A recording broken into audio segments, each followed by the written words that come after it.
Welcome everyone to Subverting the Story, Contemporary Literary Voices. I'm going to start off with some intros to myself and our panelists today. My name is Sri Ramesh. I'm the co-founder of Brown Girl Bookshelf. We are a platform to share books and creative works by South Asians. My co-founder, Mishika, and I started Brown Girl Bookshelf about 3 years ago. We just started it as a fun project. We've been friends since college, and we love talking about books and reading, and we noticed that a lot of the stuff that we were hearing about and reading were predominantly by white authors, because that is the majority of books that are published in publishing houses and on the top seller lists.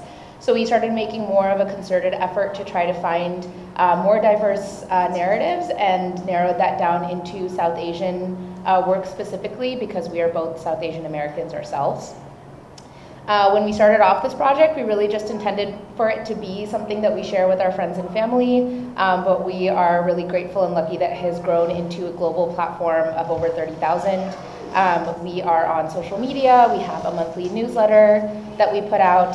We've been featured by Goodreads, Substack's Best Publications, Dash Radio, a number of other podcasts as well. So you can find us online at browngirlbookshelf.org.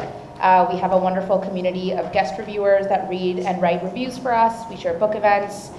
We do giveaways with small businesses, including many of the wonderful vendors at the festival today. And we, this year, have started hosting community gatherings both in the Bay Area, where I'm based, and in New York City, where Mishika is based. So if any of you are around those areas, please do join. And now, on to our panelists. I will start with Dr. Sonora Jha. She is a prolific author, creative writing instructor, and professor of journalism at Seattle University. She's the author of a memoir, How to Raise a Feminist Son, and the novels Foreign and The Laughter. She was formerly a journalist covering crime, politics, and culture for the Times of India and for East Magazine in Singapore. Dr. Jha's op-eds, essays, and public appearances have featured in the New York Times, on BBC, and in several anthologies. Her latest novel, The Laughter, is a tense, illuminating, satirical thriller. It is set on a college campus in Seattle, where political tensions rise in the aftermath of the 2016 presidential election. She writes from the perspective of Oliver Harding, a narcissistic white professor who develops an inappropriate obsession with his younger Pakistani colleague, Ruhaba. Her novel explores academia, Islamophobia, power, and privilege. And as a reader and critic myself, I have to add that she demonstrates this uncommon balance and skill in the craft of writing, really putting readers inside the head of this unlikable, kind of insufferable narrator, but without overstating the point that really gets across some of her core messages. Next, we also have Sonia Kamal. Sonia is an award-winning novelist, essayist, and public speaker. Her work has appeared in the New York Times, BuzzFeed, and many more. She's also taken the TEDx stage to speak about navigating her own creative dreams in the context of her family and cultural upbringing. Sonia's novel, Unmarriageable, is a touching and creative retelling of Pride and Prejudice set in Pakistan. Her accolades for Unmarriageable are very long. I cannot possibly read all of them today, but they do include features in PBS, Publishers Weekly, NPR, the Financial Times, and more. And as Sonia put it in my first conversation with her, drawing from the Rushdie phrase, Unmarriageable writes back to the empire, bringing to life Austen's important themes in a story by and for South Asian women. And I have to add, if you haven't already discovered this delightful novel, I really recommend checking out the audiobook version, as I did. It is narrated by Sonia herself, who, amongst all of these other traits, is a gifted voice actress, and listening to her speak her story really adds such depth and charm to it. So it shouldn't be surprising from these introductions that both Sonia and Sonora, and meeting them ahead of this panel, our conversations have been so engaging and enlightening, and I'm excited to be here speaking with you both today. So to get started, so we came up with this title, Subverting the Story, when we all first, yeah? It's the feedback. Let me see. You should use the other mic. Oh, maybe use this one. Can we just drop that line? We can use this. It's getting a lot of feedback. Cool. Is this better? Yeah. Oh, wow. Oh. Much better. Oh, good to know. Well, hopefully you heard those bios. If not, I will read them again at the end. So when we first met, we came up with this title, Subverting the Story, which of course is similar to the festival's whole theme of changing the narrative. But I want to call out that the word choice of subversion is intentional and powerful here, because subversion really indicates a form of change that is dismantling power structures that exist and norms that exist. And so both of you in your novels and other works that you've written about subvert expectations in so many ways. So I would love to ask you to discuss this concept of subversion in the narrative choices that you've made and what that means to you. So maybe we'll start with Sonora.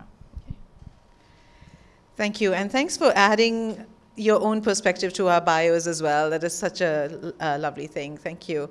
Hi, everyone. So subversion is something that I didn't know that it's an ethic and an action that I've craved for all my life. Like, why not subvert this and this and this, right?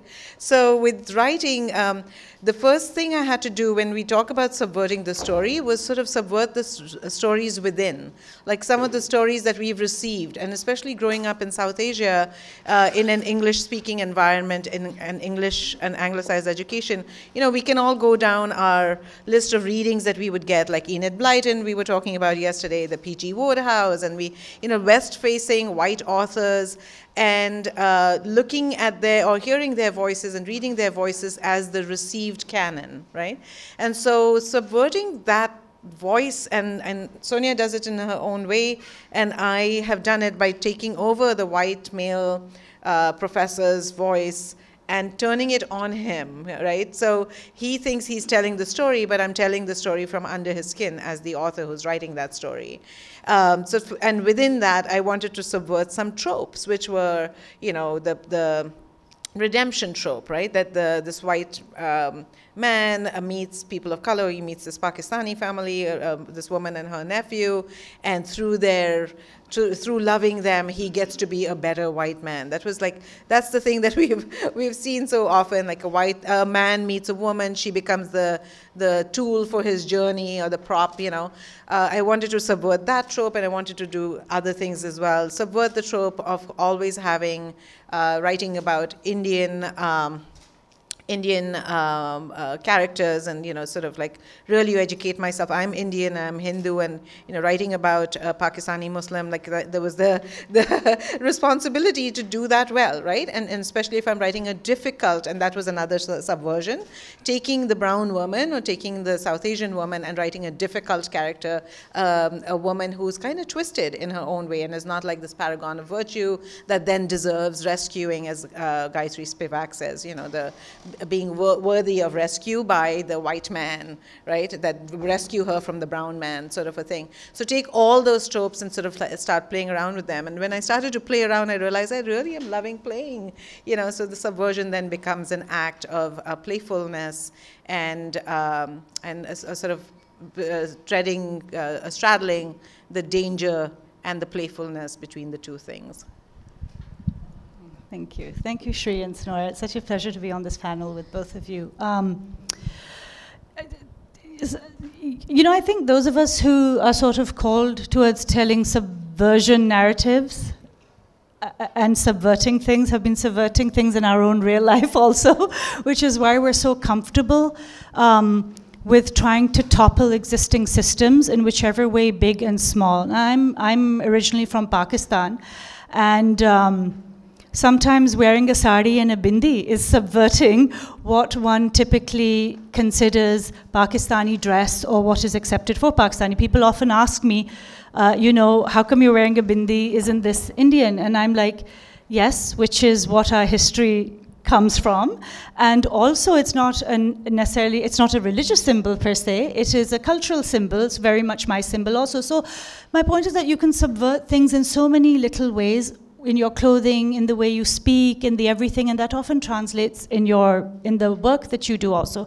And unmarriageable is, I think just the title alone subverts so much, Often some people have asked me, why didn't you call this novel, marriageable material or marriage market or something like that? And I was like, unmarriageable is usually used as something unflattering. You know, you're unmarriageable is used as almost a gali or something you're not supposed to be. But I'm celebrating the fact that we're unmarriageable, and not only are we unmarriageable, even the only person in the novel who is referred to as unmarriageable is the male character. And I know quite a few readers actually looked for that. They were, they thought who would be the first character to be referred to as unmarriageable, and they thought it would be the woman, and there's only one reference to being unmarriageable, and it's the man, which in itself, again, is a subversion. This novel is, I'd been wanting to write it for a very long time, many, many years, and honestly I was very scared to take on this particular subversion because I grew up in post-colonial subcontinent. I grew up in, at least in Pakistan, what is known as the English medium system, which is why I'm speaking English and thinking English and everything. I really can't read, I can understand language, just the language alone, right? Other languages. I'm calling Urdu or Hindi an other language when it's not another language. So that's, no, and these Freudian slips are very telling also because they really do tell you when you came of age, how you came of age, what you're comfortable with, what you see as other, what you don't. And one should adopt that also because it is who we are, it is our history also. But I came across, if any of you are familiar, Babington Macaulay's address to British Parliament in 1835. I was doing my own independent reading, and I came across it, and in it he actually recommends to British Parliament that all the indigenous languages should be replaced with English as the official languages. So when they did that, when they took his recommendation, suddenly English became the language of privilege, power, education, opportunity, which is suddenly why you see so many lawyers, etc., running off to England to study, and which again told you what class they came from, what background they came from, that they could afford this language that could give them opportunity, privilege, again. So I grew up in the English language, and then, of course, I read my, who did I read? Enid Blyton, Jane Austen, Forster, Donne, Keats, Hardy. I didn't know Tagore, I didn't know Manto, I didn't know Chuktai, I didn't know any of them. They were not part of our curriculum. And they were not, unless you came from a very literary family, you really, and even then you would know about Ghalib, etc., the poets, but you didn't really know about anyone else.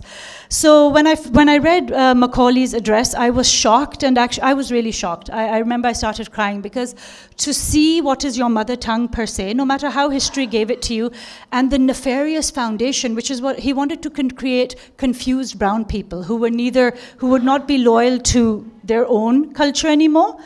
And they would think they, what used to be called brown sahibs and brown mem sahibs, there's confused souls.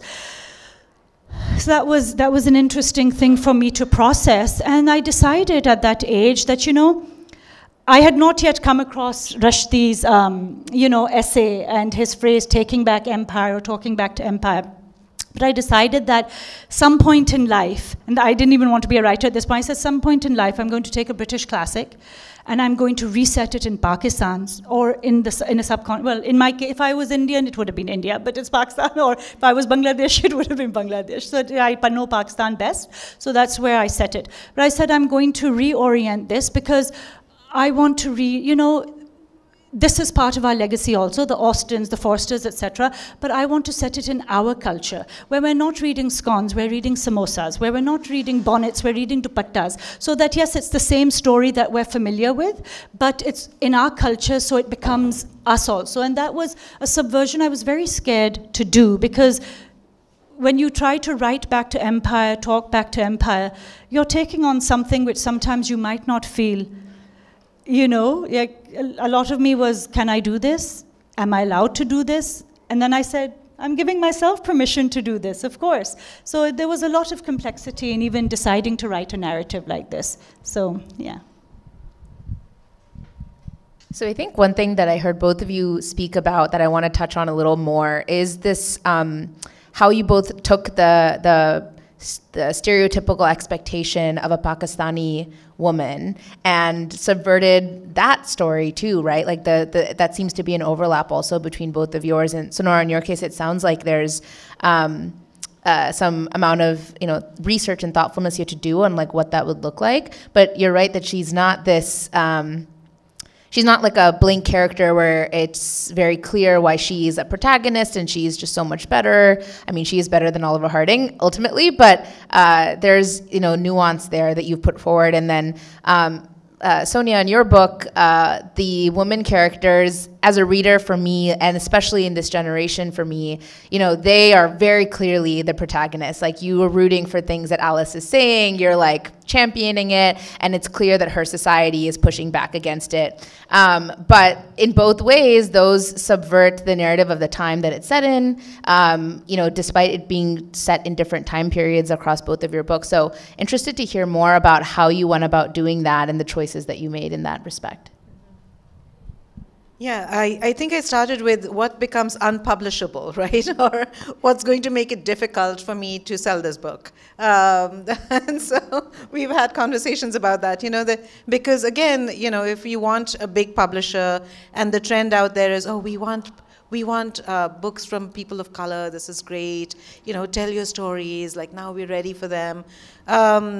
You know, you realize that you're sending your book out to be, you know, looked at by those agents and those editors. And of course you want the big deal, right? You want the big book deal, you want to write, you know, the multi-generational sagas, and all of those belong, right? We love those stories as well, but we want a diversity of stories. And so for me, it was really important right from my first novel, Foreign, to have this woman that's difficult but has agency, right? And when the character this woman has agency, she will do things that are problematic, right? And because that's who I am, and that's what a lot of the women that I know, you know, the women who make history and that do unconventional things worth following in stories, you want that complication, and you want the chaos of their lives, and you want them to come alive on the page and keep you guessing. I think those are the people I'm fascinated by. Those are the women I'm fascinated by in general, and especially in our culture as well. And so for me, that's always been really important, to show women having agency, and then what do they do with that agency? What kind of mess do they make of their lives and of other lives, right? And really play around with that. And then in this particular thing, I wanted this man's gaze on this woman to be pigeonholing her, right, as just this desirable object of, you know, this object of desire. He's Islamophobic, of course, but because I think I'm also speaking of America and its gaze on the Muslim woman, right? So I didn't want her to be an Indian woman where it's a different kind of gaze, whereas a white gaze on a hijabi Pakistani woman is a very different gaze. And that was what, and especially after 2016 and the Muslim ban and all of those things that were happening, I wanted to really get deeper into that. So in order to subvert his expectations, this woman had to be problematic, and I make her problematic in interesting sexualized ways, right? And so then that was another dangerous thing. People were like, you're going to do that to a Muslim woman? And I was like, why not? I mean, I have Muslim friends who are very problematic and very exciting. And so... She was going to turn to me on the problematic or the exciting. I think she did a bit of both. I have to sit down to a meal with her at the end of the day, so it better be, better say exciting as well, but definitely exciting. So, you know, those are the characters we want. And so for me, that was the thing of, you know, subverting that trope. And I will always only write problematic. I've just started work on another novel, and I will always write problematic women. Yes, which makes me ask, who's the problematic woman over here? But I think what that speaks to a little bit is that I think there's a lot of humor in both these books also. You know, it's a very subversive type of humor again. But again, that's our personalities coming out, the banter which we do amongst ourselves often also in our characters and stuff. So they're fun books, they're serious books, but they also have a level of, you know, levity and stuff which is very, very interesting. You know, it was very interesting for me when I was reading Sonora's book, which as a Pakistani, you know, culturally grown up Muslim woman, to read an Indian Hindu woman's interpretation of that is a subversion in itself also. But you know, like your answer right now about wanting to, you know, the publishing world over here and what sort of narratives it's looking for, and then how we write and push back against those narratives. I was very adamant, even in my first book, I know that if you put at least one main white character in your novel, it tends to be a little easier to sell because the publishers will say that, oh, white people will read this book, so whatever. And I did not want to do that. Even with my first novel, my love interest is my Pakistani character is dating a Korean guy. It was diversity even for me in 2008 when that word wasn't even around at all. So, and in this novel, I could have bought in a white love interest or whatever, even though it's set in Pakistan, but I resolutely didn't do that. This is a book set in Pakistan. It has only brown characters. There's no white rescuer, savior, nothing of the sort. And, if there's a movie, it'll be very interesting how they're going to change the brown people into white people. But, the thing is, when you're writing about female empowerment, but also male empowerment. What I like to do often, what I don't like to do in my work, it's what I do in my work, is we hear, and women are more the put upon gender often, with a lot more responsibilities, but people often forget that the guys might not have it that easy also, right? From my female perspective, looking at my brother, I was 16, 17, and his 3-year-old ass was getting a phone in his room because that was okay, but I shouldn't get a phone in my room because that wouldn't be good. So, those patriarchal gender constructs were a living part of my reality, right? And they really affected me. And I didn't know what was affecting me. I didn't know what I was, why should my 3-year-old, why is it okay for him to have a phone in his room and not me? Why is it okay for uncles to come and ask me, hey, who is your girlfriend? And if I say, kya? And so, those sort of things really struck me, and I had to struggle with them growing up because the literature, again, I was reading, the Austens, whatever, were not struggling with these questions, right? And the Ismat Chugtais and the people who actually had struggled with these questions had written in Urdu, and there were no translations. So I thought I was the lone person in the universe going through this ridiculous home where even I grew up actually partly in an international school with student bodies from everywhere. So my best friend, for instance, she's actually in the book as Tana, but she was from Scandinavia, she was from Denmark, and her mother literally handed her condoms at age 12 and 13. With me, if a boy even looked at me, I was in so much trouble. So I was like, how is this? What are these two worlds that in one world this is happening and in one world I'm getting in trouble for something I can't tell people, don't look. So, I had to, from an early age, try to understand just put these two worlds together, what that meant. And the thing is, Sonora's Pakistani character lives in the US. Sonora's Pakistani character wears a hijab. Her world, her concerns, her everything are American specific or white world specific. Unmarriageable has Pakistani subcontinent characters. They live in Pakistan. And they are a completely different Pakistan from the American Pakistani that is in this novel, because when you inhabit different geographical spaces, your world changes also, right? Depending also on your socioeconomical background, etc. So for instance, in Unmarriageable, there's a scene that takes place in a party in Pakistan where there's alcohol, mini skirts, whatnot. And some people who read it over here, they're like, this isn't true, this isn't Pakistan. I'm like, yes, it is.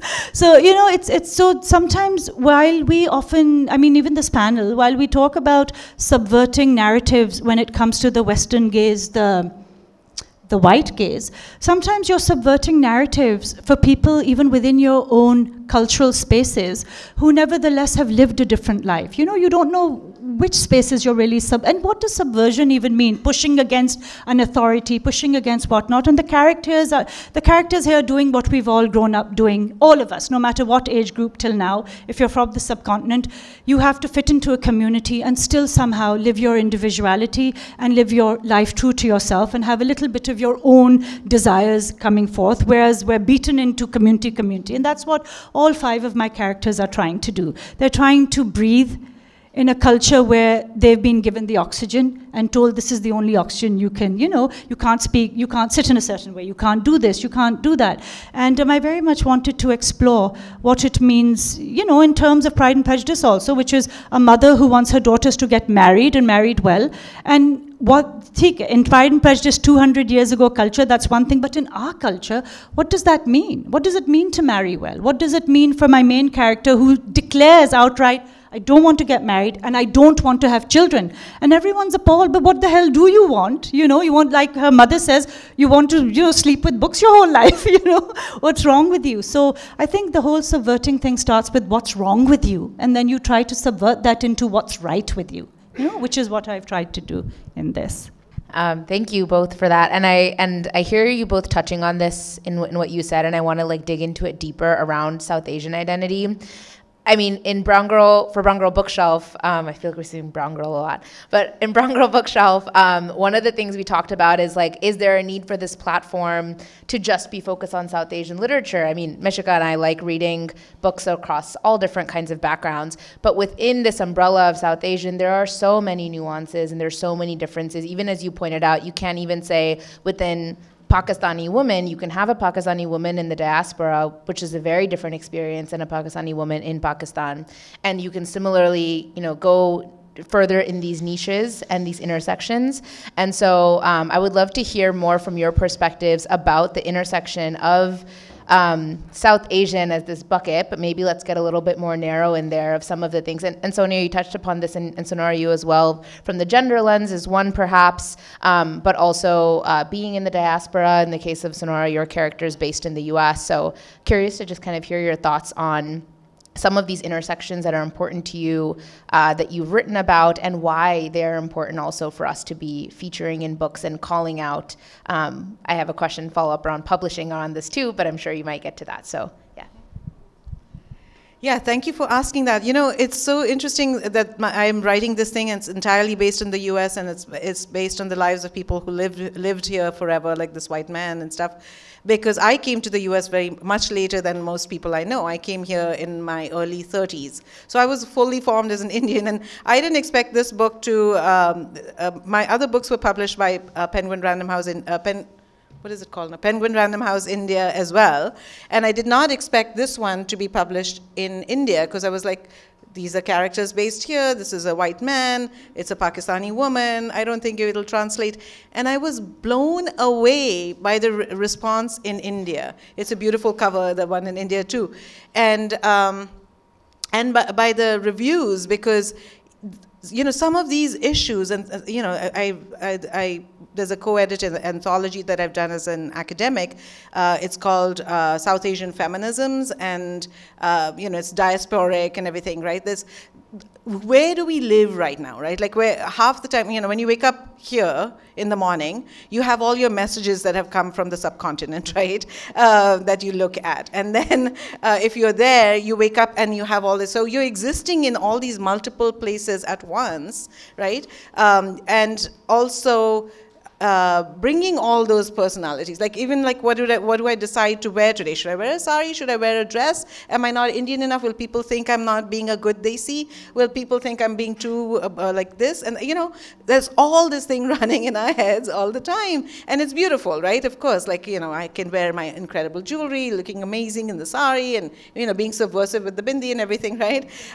We get to do, and so there's no one way of being South Asian, right? Your experience as a South Asian young woman is so different from mine, right, and yours, and so there's no one way, as we all know, and we go around this room, we've come to different parts of the world in different parts of our lives, and so for these stories to exist and to be loved and to open something in the minds of like, oh, this also exists, right? And this also, and even in writing it, that is what I wanted to do. Like, why can't I effing right from the point of a white man? It was very hard to sell this book to an agent, right? Because they were like, tell us your stories. I said, this is my story.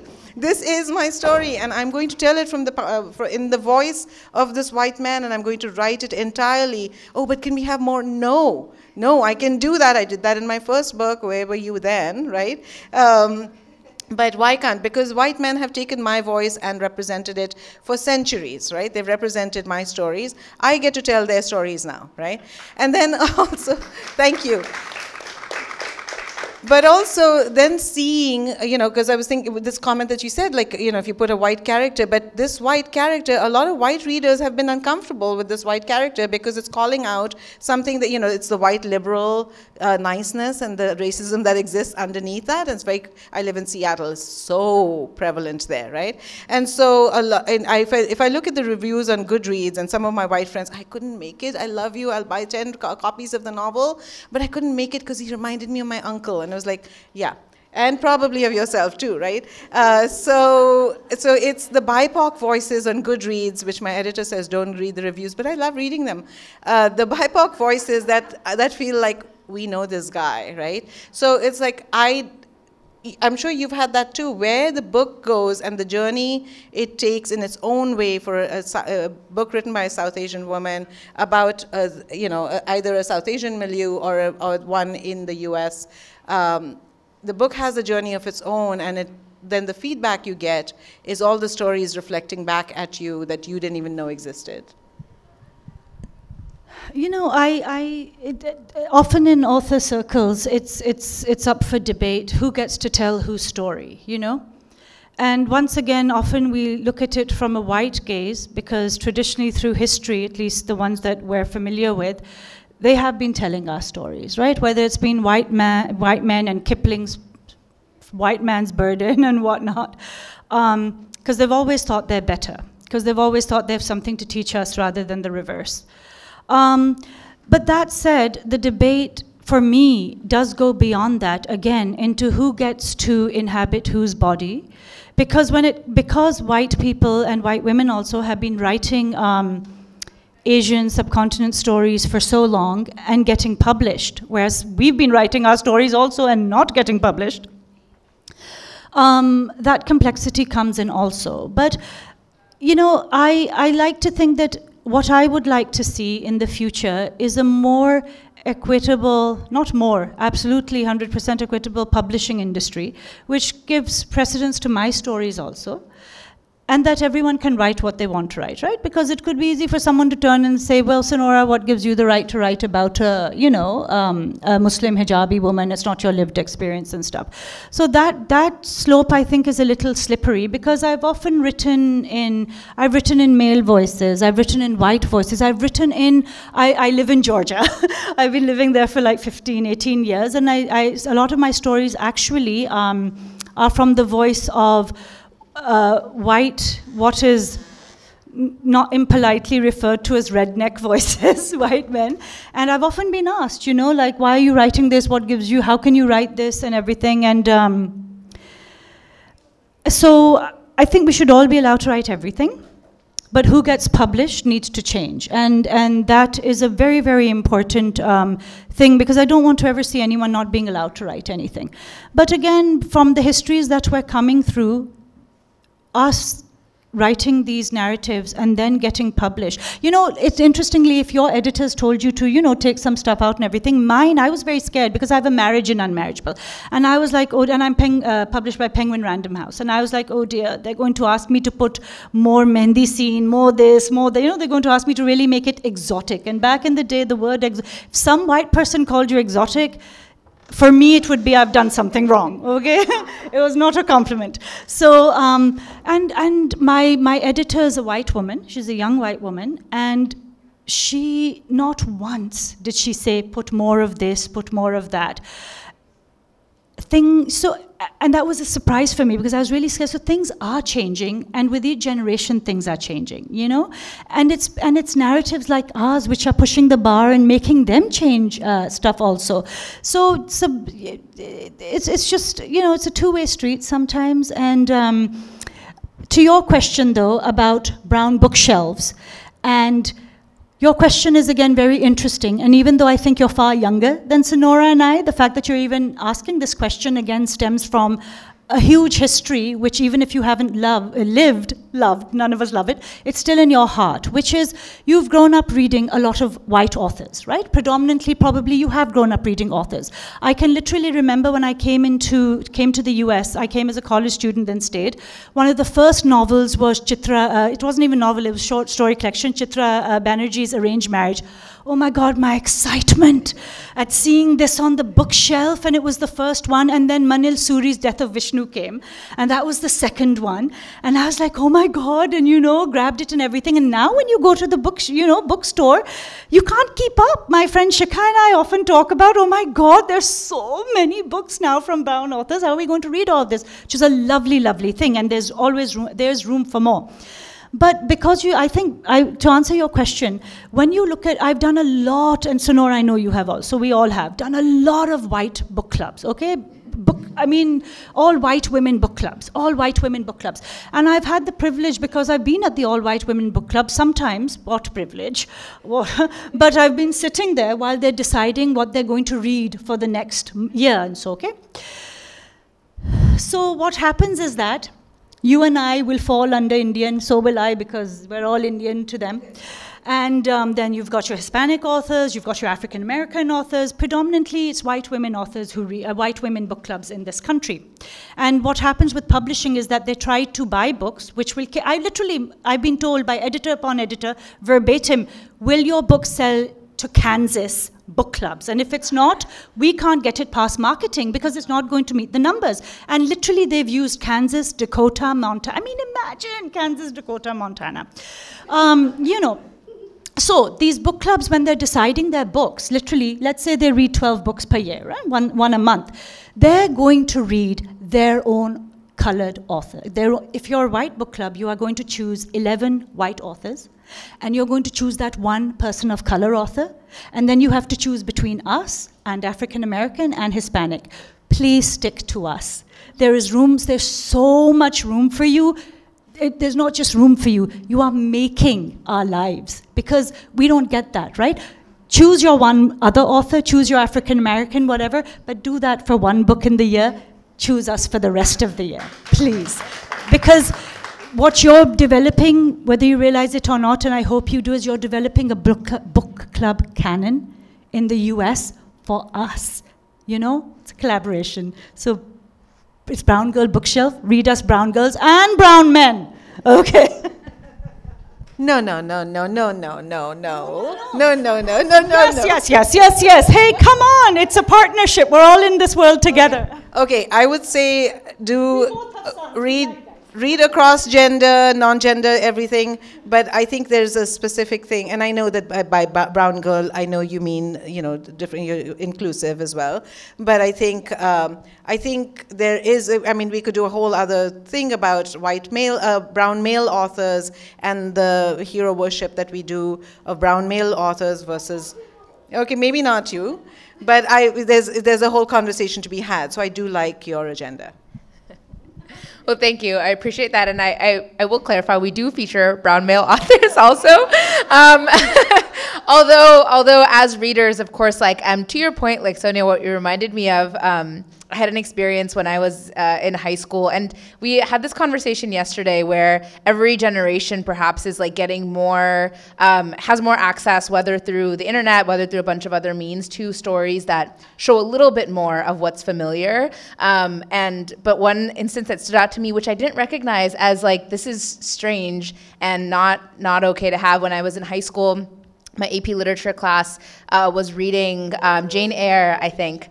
And I wrote one of my whole essays on a scene from there, and I had apparently completely missed the point that it was a analogy to the Garden of Eden, because I didn't read. Your Bible for that. Yes, I didn't read the Bible. I didn't know the Bible, and so my teacher was like, you didn't even talk about the Bible in your essay. Why did you write about this scene? And I was like, I'm Hindu, I don't know the Bible. I don't know how to explain that. And this is growing up also for context in the Bay Area, where there are, of course, many more South Asians, but I went back and I rewrote the essay, and only now do I recognize why didn't we ever read books where I could have understood that context, and why was it just supposed to be accepted that this was, of course, there are South Asians who are of this religious background too, so it's not to say that that's not inclusive to our culture overall, but the expectation for me to have that, and so I know you have something to say, but I think that story reminded me of that too. Every generation, I think, experiences this.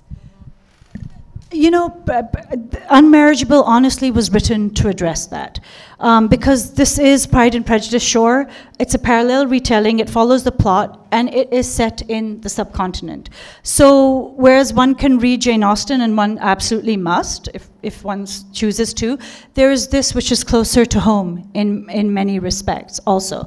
So I think with a lot of retellings, actually, I mean, this is a parallel retelling, but even with the prequel sequels, and there's so many more, there's so many authors of color who are doing retellings now. And just the whole genre of retellings is, I mean, why are we doing retellings to begin with? It's because the gaze has been that so far, right? It is assumed you know the Bible. It is assumed you know whatever. And it's just an interesting place to be. And with time, it's going to, you know, the boundaries and the barriers will be pushed. But once again, that depends on the teachers. What are they going to assign? Are they going to assign? But that said, the students themselves, I mean, I know with my kids, they go in and take their suggestions also, you know, because luckily, there are now more suggestions to take in, right? Before, you know, in the 80s and stuff, there weren't any books. There weren't any books you could take in. But now there are, and so I hope more and more students, you know, do that, where they're able to bring things of their own culture. And I will say with Unmarriageable also, what I've heard a lot is, you know, again, growing up, being expected to know the Bible, being expected to know the white Western culture canon in order to read stuff. So we grew up, a lot of us, automatically seeing ourselves in these white spaces and stories, right? We didn't even half the time think that these are other, because we saw ourselves in them. We learned to do that, which is why I think we're so comfortable. Actually, I do think we're so comfortable writing different characters, writing from white voices, realizing we can step into different religions, cultures and stuff, because we've been doing that our whole life. You've grown up literally stepping into a book that is set 200 years ago, or in a white culture, whatever. We've all done that with post-colonial literature. That's all most of us knew. So we're very comfortable. We think of it as ours. So the thing with Unmarriageable is that the first time someone said this, and then they continue to say this, is that I've managed to reorient that narrative, because they step into this and they're like, oh, this brown culture is just like ours also, you know? Suddenly it's not just me looking at Austen and saying, oh, how do I relate to this? But these white people or African American readers or Mormon, I mean, I've had readers from everyone say, oh, this is my family, and I'm like, I'm so sorry, you're all Pakistani. But it's just, I think, it's been a gift to me when people tell me that they see themselves in Pakistan, because I'm like, oh good, there's a soul connection over here, which we've grown up having to do automatically. We didn't know any, I mean, like that, what is that lovely book, and then the Namesake, and then the film, right? Where Tabu's reading the daffodil and whatnot. We've all done that, you know? And suddenly here's they're stepping into a different pair of shoes and having to walk through a different culture, which most of them haven't had that. So it's been an interesting thing to see it from that perspective. And that will change the stuff in classrooms too. Yeah, absolutely. I know we are almost actually wrapping up, so I feel like the time has flown. So I want to make sure the audience has time for questions too. So I'm going to pause and open it up to anyone here. Oh, lots of questions. So we can just start. I don't think. Okay. Yeah, I think we'll just have, yeah, if you want to go ahead. So do you have any, first off, thank you so much for writing the books that you do. I'm a young author. I've been trying to get published. Do you have any advice for finding an agent? I think it's really difficult. I've been told, my main character's name is Adya, and I was told, this is a terrible name her Priya. That's more common. So, and I'm South Indian, I'm Tamilian, right? So it's very important to me to keep this name. And it's a fantasy novel, it's very important. What advice do you have to find an agent and to keep true to your story? Did everyone hear that question okay? Okay. Yeah, thank you. What's the name of the character again? Adya. Adya, okay.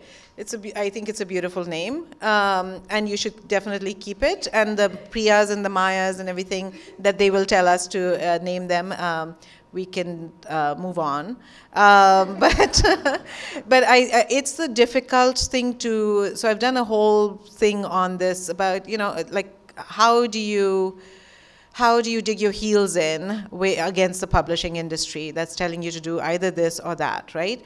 And it's very difficult. We talk about it a lot. It's very difficult, but I think one, you have to be very clear with yourself about why you are writing, and this is the hardest part, right? Because of course we're all writing to be published, but I feel like, so this new novel that I started to write, I'll give you this example. This is my 4th agent, by the way, and she's a woman of color, and she's a Muslim woman, and that was really important. And like, I actually didn't know that when I sent her the thing, because I was sending it all over after I broke up with my last agent, because they said this is too incendiary, we can't publish this. Love it, but incendiary. And I was like, but she loves the incendiary. In fact, when I asked her, she said, so this is one of the questions when you do get an agent, an offer, you say, what do you love about my book? And it's got to be the same thing that you love about your book, you know?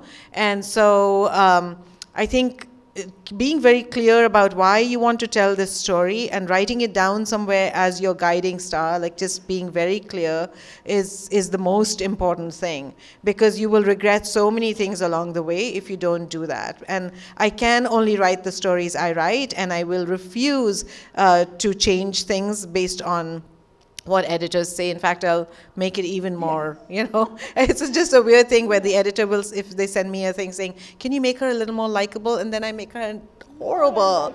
I was like, I don't know, I wasn't doing that on purpose, I'm sorry. But, you know, not sorry, but, you know, so I think, but one, be very clear. And I am very excited by so many, either BIPOC agents themselves, or agents that are allies and are looking for stories and will represent you. Even with my memoir, How to Raise a Feminist Son, I was getting pulled in different directions. Can you write it about being an Indian American son, not just a feminist son? Can you write it as a journalistic thing where you travel all over the country and tell other people's stories? I was like, no, I want to tell my story. I'm a feminist scholar. I'm a professor of, you know, gender, you know, I write about gender and stuff, and I raised a feminist son. What more do you need, right? And I needed that editor that said, you get to tell the story of how to raise a feminist son, whether in America or any other part of the world, because we want to publish the story of you as a BIPOC author, intersectional, that tells the central story of America and an American boyhood. And I was like, you are the right person for me. So I think that is going to be the longer thing, and it does take a long time. We've been in this for so long and had all kinds of ups and downs and frustrations. Handing over for frustrations. Wait, what did she call me before? Problematic, now frustrations. Oh, excited. Don't change the narrative. I am very flexible with the narrative. No. Okay, so the thing is, I've had 6 agents, okay? And I've made every mistake with every agent, so this is what I'm going to tell you. It seems very difficult to find an agent, but the most important thing is, I mean, I can go on about 6 agents, what it means, whatever, I can talk for the rest of my life about it. It's been a nightmare, okay? But I've been very fortunate also. Some people struggle for even 1 agent. I've had 6. This is what I'm going to say. A lot of us get so desperate that we'll sign with the first agent who shows interest. If they're a white agent, they're literally showing interest because they think you're an easy sell, exotic, they're going to sell you and they're going to make a lot of money because it's a business for them at the end of the day. I've learned very painfully, they're not your friend, they don't give a shit about you, it's a business.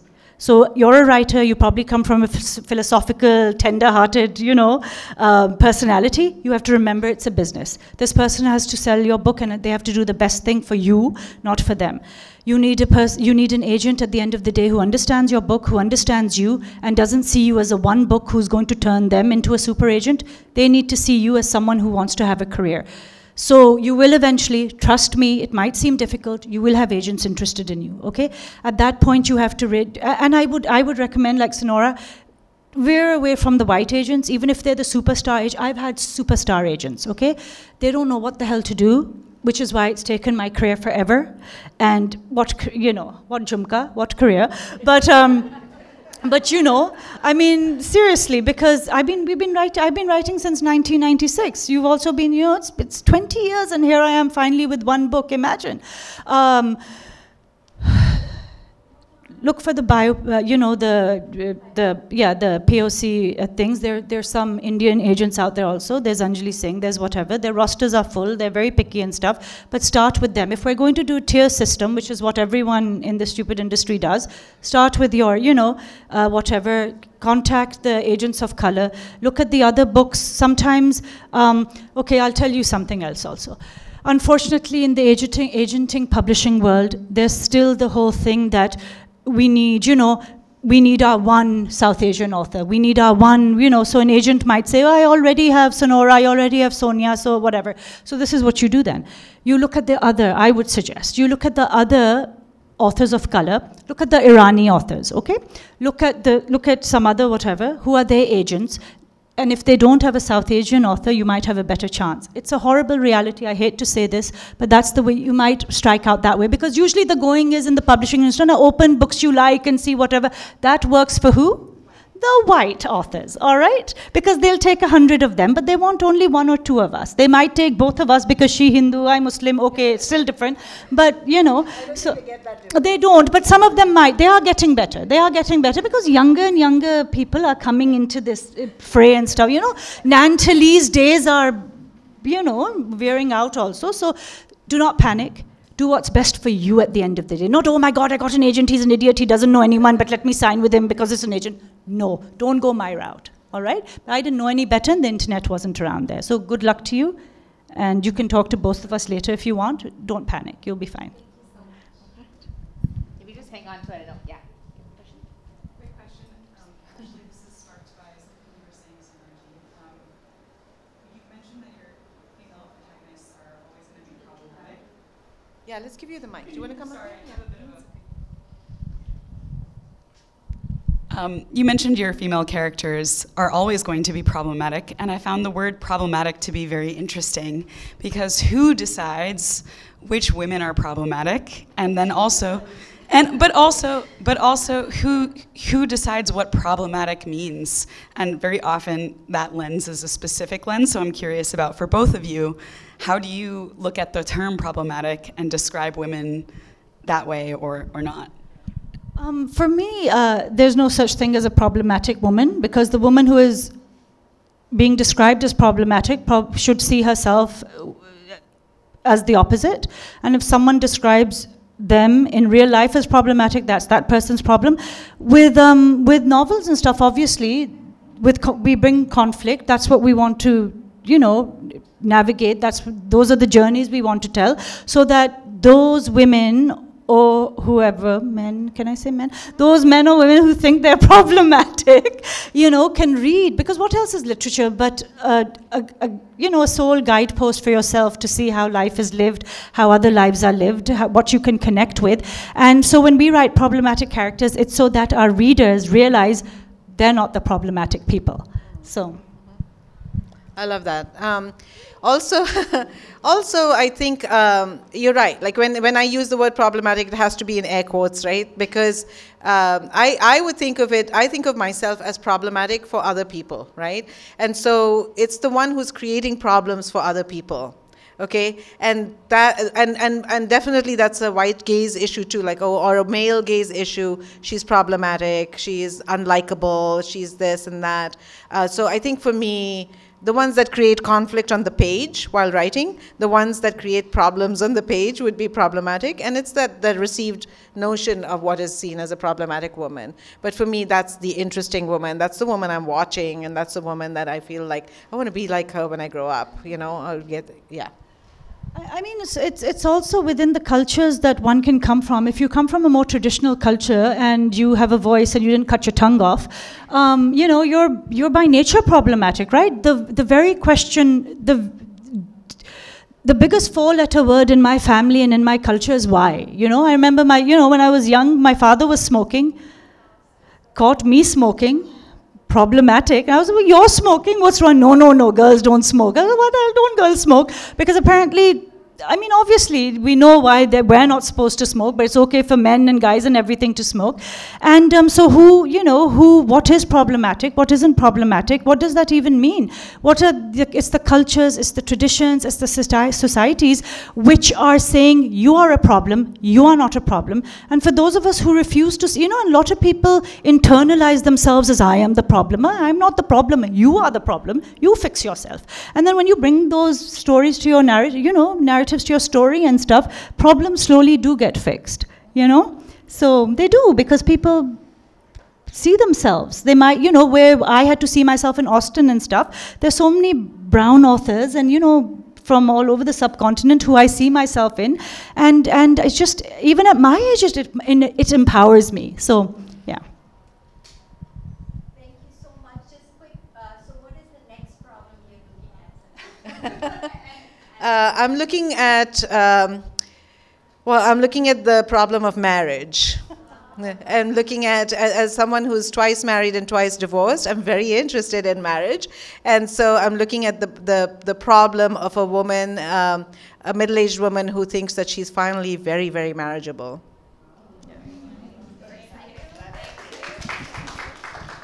All right. I think we're just coming up on time unless there's any burning questions. Quick question? Probably not. Okay, go for it. I'm an educator, and I'm trying very, very hard to diversify our curriculum in our schools, and battling it out with a lot of the other kind of veteran white teachers at our schools, right? Do you have any sort of advice or ways that you would communicate to white audiences about not just the need to diversify, but also to not just have one POC author in your curriculum? Yeah. So I'm an educator as well, and I'm a journalism professor and an associate dean. Look at the students. Look around the classroom today. When I started teaching in 2003, I had mostly white students, and now it's like less than 50% of them are white. There's biracial and BIPOC students, and like they want their stories. They protest. I mean, in the book, the students go on a protest for a diversified curriculum, and that's from 2016. We had those protests at my university. My university, the president and everyone in my university quickly read this book to see, oh my God, what has she written? It's on campus, right? But they went and they did much more. So younger people, I mean, get your students to protest, you know? They will listen because that's the dollar, that's the customer. I mean, that's a private university too, but I think it's their stories, and all curricula will have to be diversified. So I think go with that, and I think it presents a really good moment, you know. So I've had I've taught also, and I've taught at Emory, I've taught at different institutions, and I'm, like I said, I live in Georgia, so predominantly my classes are just white students, you know, coming from all sorts of backgrounds, but white students.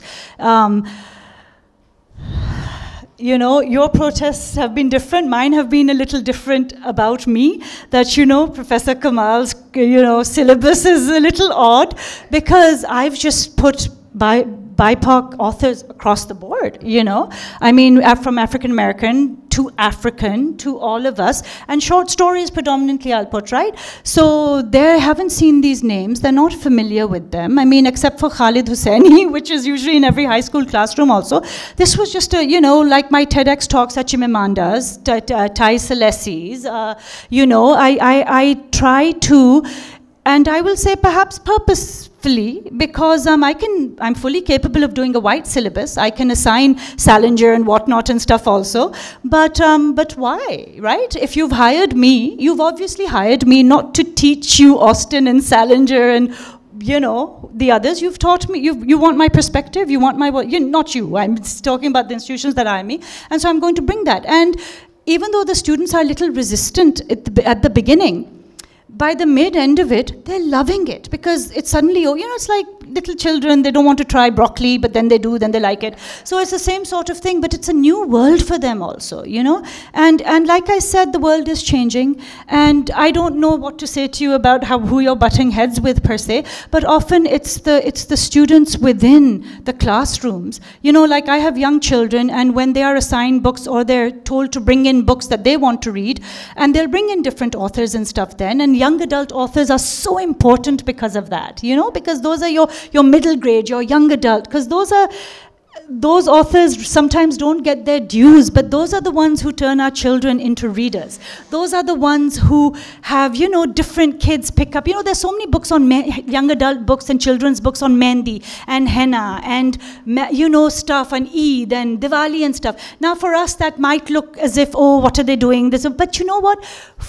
Yes, they're brown children, also very important for them. But for those white children, those African American children, they're reading those narratives at a young age.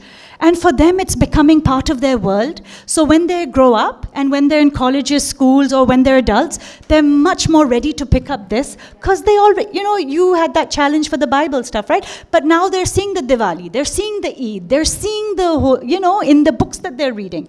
And sometimes I will say, again, being from the South and stuff, you'll have parents who might push against that. Sometimes it's so much your home culture, right? And that's why libraries are so important. This whole book banning and shutting of libraries. Libraries are windows and homes and stuff which sometimes your home can't give you. Your parents can stop you from reading this, that, and other. You go into a library, you go into a bookshop, and there's a fine art section over there, and guess what's in that? Nudes. Because I caught my kindergarten-going kids once. I was at a book club at Barnes & Noble's, and all of a sudden I heard ki at the back, and I'm like, what's happening? And they'd found, this book on nude statues and stuff, and I was like, okay, chalo, isi se tarah se hi. So, all right. All right, so I know we are a little bit past the end of the session, so to wrap up, Sonora and Sonia are going to be outside. Their books are on sale right outside, and then they'll be signing copies as well, so please do grab a copy if you don't already have one, get it signed, and thank you so much for joining us today. Thank you. Big thanks to her, to Shri, and thank you, Sonia. Thank you for coming.